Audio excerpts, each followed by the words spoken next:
সাগৰ সদৃশ গভীৰতাৰে ভৰা, পলকতে বিলীন কৰিব পৰা, মুগ্ধ কৰিব পৰা এহালি নয়ন। মান অভিমান খঙৰ বোজা ফুটছাইৰ দৰে পলকতে উৰুৱাব পৰা এহালি নয়ন।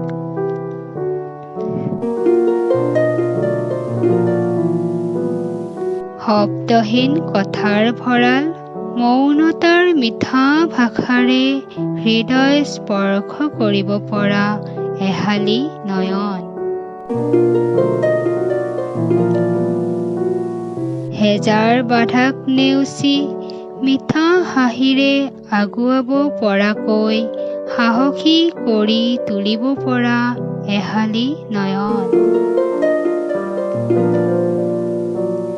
পৰিচিত অনুভৱখিনিকে প্ৰতিবাৰে নতুনৰ মাদকতাৰে মতলীয়া কৰিব পৰা এহালি নয়ন।